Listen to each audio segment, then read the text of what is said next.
অনেক বন্ধুদের রিকোয়েস্টে আজ নিয়ে এসেছি দারুণ সুস্বাদু আলু বিরিয়ানির রেসিপি। আর আজকে এই আলু বিরিয়ানিটা আমি তৈরি করে দেখাবো প্রেসার কুকারে, যেটা খুব কম সময়ে তৈরি করে নেওয়া যায়। তাহলে চলুন আর দেরি না করে এবার ঝটপট রেসিপিটা দেখে নেওয়া যাক। নমস্কার বন্ধুরা, মেঘার সাথে বাঙালিয়ানার আরো একটি নতুন পর্বে আপনাদের সবাইকে স্বাগত। সবার প্রথমে আমি নিয়েছি এখানে 6 পিস আলু। এখানে 3টে মাঝারি সাইজের আলু রয়েছে। আলুগুলো ভালো করে ধুয়ে জল ঝরিয়ে নিয়ে এর মধ্যে হাফ চামচ নুন এবং হাফ চামচ হলুদ গুঁড়ো ভালো করে মাখিয়ে রেখে দিতে হবে 10 মিনিট মতো। এই হলুদটা দিয়েই কিন্তু আলুর কালারটা আসবে, যেরকম বিরিয়ানির আলুতে হালকা একটা হলুদ কালার থাকে সেই রংটা আসবে। আপনারা চাইলে কিন্তু আলুতে একটু ফুড কালারও মাখিয়ে রাখতে পারেন, তবে আমি আজকে এই বিরিয়ানি তৈরিতে কোনো রকম ফুড কালার কিন্তু ব্যবহার করব না। আলুগুলো সরিয়ে রাখছি। এবার একটা মশলার মিশ্রণ তৈরি করব। তার জন্য একটা বাটিতে নিয়েছি হাফ কাপ টক দই, হাফ চামচ গোলমরিচ গুঁড়ো, হাফ চামচ বিরিয়ানি মশলার গুঁড়ো, হাফ চামচ লঙ্কার গুঁড়ো, হাফ চামচ ধনে গুঁড়ো, আর তার সাথে নিয়েছি 1 টেবিল চামচ মতো, মানে বড় চামচের 1 চামচ নিয়েছি এখানে আদা রসুন বাটা। এটা হলুদ গুঁড়ো মনে হচ্ছে দেখে, তবে এটা কিন্তু লঙ্কার গুঁড়ো। জানি না লাইটের জন্য কিনা, তবে ওটা একটু হলদেটে লাগছিল কালারটা। তো এবার এই সমস্ত উপকরণ একসাথে খুব ভালো করে একটা তারের হুইস্কারের সাহায্যে মিশিয়ে নিচ্ছি। এটাই বিরিয়ানি তৈরিতে ব্যবহার করব। আর বিরিয়ানির মশলা তৈরির রেসিপিটা এই ভিডিওর শেষেই দিয়ে দেব। আচ্ছা, এবার চলে যাচ্ছি পরবর্তী স্টেপে। এই স্টেপে বিরিয়ানির ভাতটা রান্না করব। আর তার জন্য একটা বড় কড়াইতে নিয়ে নিয়েছি পর্যাপ্ত পরিমাণে জল। জলটা হালকা গরম হলে এর মধ্যে 2টো তেজপাতা, একটা স্টার অ্যানিস, 4-5টা লবঙ্গ, একটা বড় এলাচ, 4টে ছোট এলাচ, 2 টুকরো দারচিনি, 2 টুকরো না 3 টুকরো দারচিনি, আর তার সাথে পর্যাপ্ত পরিমাণে নুন দিচ্ছি। নুন এতটাই দিতে হবে যাতে জলটা লবণাক্ত হয়ে যায়, সমুদ্রের জলের মতো। তার সাথে 1 টিস্পুন চিনি আর 1 টিস্পুন মতো পাতিলেবুর রস দিয়েছি। তো জলটা ফুটতে শুরু করেছে। এবার এর মধ্যে ভিজিয়ে রাখা চালটা দিয়ে দিতে হবে। আমি এখানে 1 কাপ পরিমাণে বাসমতি চাল নিয়েছি। আর চালটা ধুয়ে ভিজিয়ে রেখেছিলাম বেশ অনেকক্ষণ। আপনারা মিনিমাম আধ ঘন্টা ভিজিয়ে রাখতে পারেন। আর আমি দুপুরে ভিজিয়েছিলাম এবং সন্ধ্যেবেলা বিরিয়ানি তৈরি করেছি। অ্যাকচুয়ালি মাঝে আমাকে একটু বেরোতে হয়েছিল, তো চালটা ভেজানোই ছিল। তবে তাতে কিন্তু খুব একটা অসুবিধা হয় না। অনেকে বলেন চাল খুব বেশিক্ষণ ভেজালে নাকি ভাত ভেঙে যায়, তবে সেটা আমার কিন্তু মনে হয় না যে খুব একটা ঠিক। বরং আজকের বিরিয়ানিটা তো আমি প্রেসার কুকারে রান্না করব, তাও দেখবেন ভাতগুলো সুন্দর লম্বা লম্বা থাকবে। তো মোদ্দা কথা হচ্ছে চাল আপনি যতক্ষণ ইচ্ছা ভেজাতে পারেন, তবে মিনিমাম আধ ঘন্টা ভেজাতেই হবে। তো এই চালটা আমরা রান্না করব 60% মতো, সেটা পরে দেখাচ্ছি। তবে এদিকে আরো কিছু প্রিপারেশন এগিয়ে রেখেছি, সেটা বলি। এখানে নিয়েছি আমি কেসার ভেজানো দুধ। এখানে কিন্তু একটুও ফুড কালার দিইনি, শুধুমাত্র কেসার বা স্যাফরন নিয়ে সেটাকে হামানদিস্তাতে ভালো করে এভাবে ক্রাশ করে নিয়ে সেটা দুধে ভিজিয়ে রেখেছিলাম। এটা অনেকক্ষণ ভেজানো ছিল। আমি এটা সকালে বানিয়ে ফ্রিজে রেখে দিয়েছিলাম। অ্যাকচুয়ালি একটু বেশি পরিমাণেই দেখছেন এটা, তো এটা আরো একটা রেসিপিতে আমি ইউজ করেছি অর্ধেকটা, আর বাকি অর্ধেকটা বিরিয়ানির জন্য রেখে দিয়েছিলাম। সেটা ফ্রিজেই রাখা ছিল এবং সন্ধ্যেবেলা এটা দিয়ে আমি বিরিয়ানি তৈরি করেছি। আর কেসারটা দুধের মধ্যে দেওয়ার সঙ্গে সঙ্গেই দেখুন খুব সুন্দর কালার আসতে শুরু করেছে। তো এভাবে কেসার যদি একটু ক্রাশ করে নিয়ে দুধে ভেজানো হয় তাহলে তার কালার কিন্তু খুব সুন্দর আসে।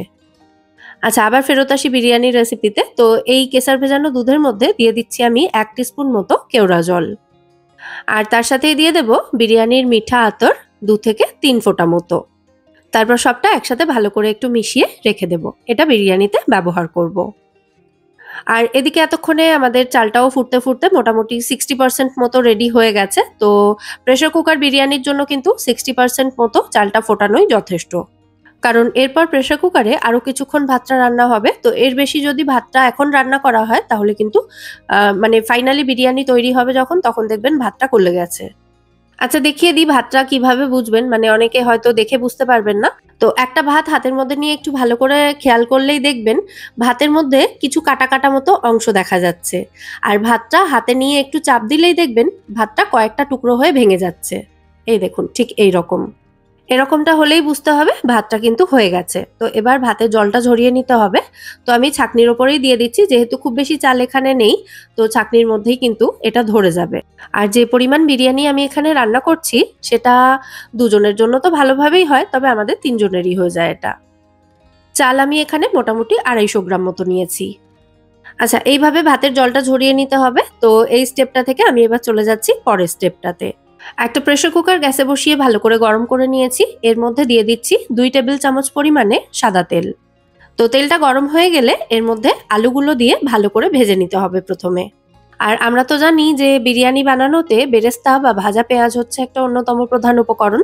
তবে প্রেসার কুকারে যেহেতু বেরেস্তাটা খুব ভালোভাবে বানানো যাবে না, মানে পেঁয়াজটা ভালো মতো ভাজা যাবে না, তাই পেঁয়াজটা আমি একটা আলাদা কড়াইতে ভেজে নিয়েছি এবং সেখান থেকেই, মানে পেঁয়াজ ভাজার পরে যে তেলটা ছিল সেখান থেকেই আমি এখানে 2 টেবিল চামচ তেল ব্যবহার করেছি বিরিয়ানি তৈরির জন্য। তবে আপনাদের যদি অসুবিধা না মনে হয় তাহলে প্রথমে প্রেসার কুকারে পেঁয়াজটা ভেজে বেরেস্তা তৈরি করে নেবেন। পেঁয়াজটা ভেজে তুলে নেওয়ার পর আলুটা দিয়ে ভেজে নেবেন। আলুটা ভালো মতো ভাজা হয়ে গেলে যে মশলাটা তৈরি করে রেখেছিলাম সেই মশলাটা এর মধ্যে দিয়ে দিচ্ছি পুরোটাই। এবার 4 থেকে 5 মিনিট সময় নিয়ে মশলাটাকে ভালো করে আমাদের কষিয়ে নিতে হবে। তো আলুর সাথে মশলাটা ভালো করে মিশিয়ে দিয়ে প্রেসার কুকারের ঢাকনাটা ওপর থেকে এভাবে হালকা করে চাপিয়ে রেখে এটাকে বেশ খানিকক্ষণ আমি কষিয়ে নিয়েছি।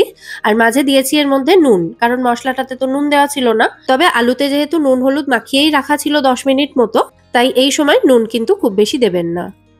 মশলাটা কষাতে কষাতে অনেকটা শুকিয়ে এসেছে, মশলা থেকে তেলও ছেড়ে গেছে, দেখতেই পাচ্ছেন। তো এবার মশলার বাটিটাতে সামান্য একটু জল নিয়ে এক্সট্রা মশলাটা ভালো করে মিশিয়ে এর মধ্যে দিয়ে দিলাম, দিয়ে আরো কিছুক্ষণ কষিয়ে নেব।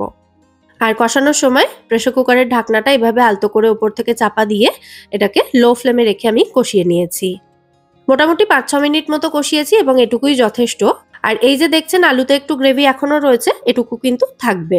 এখনো আলুটা সেদ্ধ হবে এবং বিরিয়ানির চালটাও বাকিটা সেদ্ধ হবে, তো এটুকু গ্রেভি কিন্তু রাখতে হবে। তো এই সময় গ্যাসের ফ্লেমটা একেবারে লোতে রেখে অথবা বন্ধ করে বিরিয়ানিটা লেয়ারে সাজিয়ে নিতে হবে। আলুর উপরে প্রথমেই দিয়েছি কিছুটা ভাজা পেঁয়াজ, তারপর 1/2 চামচ মতো বিরিয়ানি মশলা গুঁড়ো দিয়েছি, 2 চামচ মতো গুঁড়ো দুধ দিয়ে দিচ্ছি, এটার পরিবর্তে গ্রেট করা খোয়া ক্ষীর দিতে পারেন, কয়েক ফোঁটা পাতিলেবুর রস দিয়েছি, আর তার উপরে তৈরি করে রাখা ভাতটা অর্ধেকের বেশিটা দিয়ে দিচ্ছি। ভাতটা এরকম সমান করে ছড়িয়ে দিয়ে তার উপরে প্রথম লেয়ারে যা যা দিয়েছি সমস্ত কিছু দিয়ে দেব। মানে প্রথমে কিছুটা ভাজা পেঁয়াজ বা বেরেস্তা দিয়ে দিতে হবে, তারপর দিয়ে দিতে হবে বিরিয়ানি মশলা গুঁড়ো 1/2 চামচ মতো, তারপর গ্রেট করা খোয়া ক্ষীর অথবা গুঁড়ো দুধ এইভাবে ছড়িয়ে দিতে হবে। এরপর যে কেশর ভেজানো দুধটা রেডি করে রেখেছিলাম সেটা কয়েক চামচ মতো দিয়ে দিচ্ছি, বাকিটা উপরের লেয়ারে দেব। এরপর বাকি ভাতটা দিয়ে আরো একটা লেয়ার তৈরি করে দিচ্ছি এবং এই লেয়ারটাতেও বাকি সমস্ত উপকরণ আগেরগুলোর মতো দিয়ে দেব। প্রথমে কিছুটা বেরেস্তা বা ভাজা পেঁয়াজ দিলাম, তারপর যে কেশর ভেজানো দুধটা ছিল সেটা বাকিটা পুরোটাই এখানে দিয়ে দিচ্ছি। এই বাটিটাতে করে 2 চামচ গরম জল নিয়ে সেটাও দিয়ে দিলাম। দুধটা আমার একটু কম মনে হচ্ছিল, সেই কারণে জলটুকু অ্যাড করলাম। আর তারপর গুঁড়ো দুধটা দিয়ে দিচ্ছি 2 চামচ মতো। আগের দুটো লেয়ার মিলিয়ে মোটামুটি 1 টিস্পুন মতো বিরিয়ানি মশলা দিয়েছিলাম, তাই এই লেয়ারে আর বিরিয়ানি মশলাটা দিলাম না।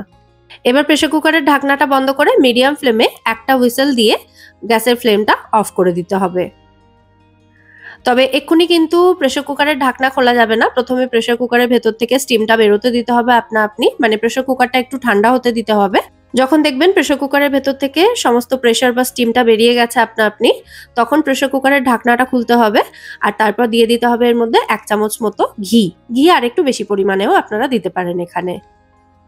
তবে এখনো বিরিয়ানিটা যথেষ্ট পরিমাণে গরম রয়েছে, এখন কাটতে গেলে কিন্তু ভাতগুলো ভেঙে যেতে পারে, তাই এটাকে আরো 10 থেকে 15 মিনিট এভাবেই রেখে দেব যাতে আরো একটু ঠান্ডা হয়ে যায়, তারপর বিরিয়ানিটা সার্ভ করব।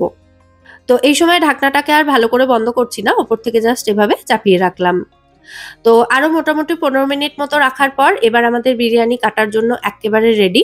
একটা সাইড থেকে এভাবে একটা চামচ দিয়ে হালকা হাতে বিরিয়ানি কাটতে হবে। দেখুন একটা আলু আমি এর মধ্যে থেকে বের করে নিয়ে এসেছি। তো এইরকম ভাবেই যে কোনো একটা সাইড থেকে বিরিয়ানি কাটতে হবে। আর দেখেছেন পুরো ফুড ব্লগারদের বিরিয়ানির মতন ঝরে ঝরে পড়ছে। ভাতের দানা দেখুন সব কিন্তু একদম পারফেক্ট গোটা গোটা রয়েছে, একটুও ভেঙে যায়নি। তার মানে এটা থেকে আমরা কি বুঝলাম, চাল 5-6 ঘন্টা ভিজিয়ে রাখলেও কিন্তু ভাত ভেঙে যায় না। ভাত তখনই ভাঙে যখন বিরিয়ানিটা তৈরি করার পরই সঙ্গে সঙ্গে সেটাকে ঘাটাঘাটি করা হয়। যাই হোক, আমার মতো যাদের বিরিয়ানির আলু এবং রাইসটাই বেশি প্রিয় তাদের কাছে তো এটা পুরো স্বর্গ। একটা আলু আমি একটু কেটে দেখাই, দেখুন কি সুন্দর সেদ্ধ হয়েছে আলুটা, একদম পারফেক্ট নরম তুলতুলে হয়ে গিয়েছিল। আর আলুগুলো খেতে তো পুরো সেই স্বাদ হয়েছিল। যাই হোক, এই আলু বিরিয়ানির রেসিপিটা আপনাদের কেমন লাগলো সেটা কিন্তু অবশ্যই আমায় কমেন্টে জানাবেন। আশা করছি ভালোই লেগেছে। যদি ভালো লেগে থাকে প্লিজ একটা লাইক এবং শেয়ার করে দেবেন। আপনারা রেসিপি দেখেন তবে লাইক করেন না, শেয়ার করেন না, কমেন্টও করেন না ভালো করে। এগুলো না করলে আমি নিত্য নতুন ভিডিও বানানোর উৎসাহটা কি করে পাই বলুন। যাই হোক, এত করে রিকোয়েস্ট করলাম, তারপরেও যদি না করেন কিছু করার নেই। যাই হোক, চলে যাবেন না, এরপরে কিন্তু বিরিয়ানির মশলার রেসিপিটাও আছে, তো সেটা দেখিয়ে দিই একবার।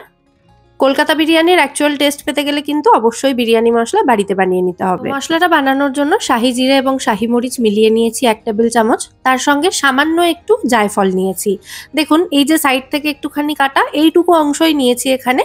তার সাথে নিয়েছি একটা জয়িত্রীর 4 ভাগের 1 ভাগ, 3টে ছোট এলাচ নিয়েছি, 5-6টা মতো লবঙ্গ নিয়েছি, কাবাব চিনি নিয়েছি 8-10টা মতো, তার সাথে দারচিনি নিয়েছি 2টো স্টিক, আর নিয়েছি একটা বড় এলাচ, একটা স্টার অ্যানিস আর 2টো তেজপাতা।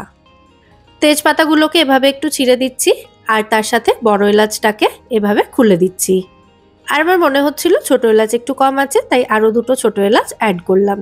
তারপর এই সমস্ত মশলাগুলোকে মানে গোটা মশলাগুলোকে আমাদের একটু গরম করে নিতে হবে, যাতে এগুলো সহজে গুঁড়ো হয়ে যায়।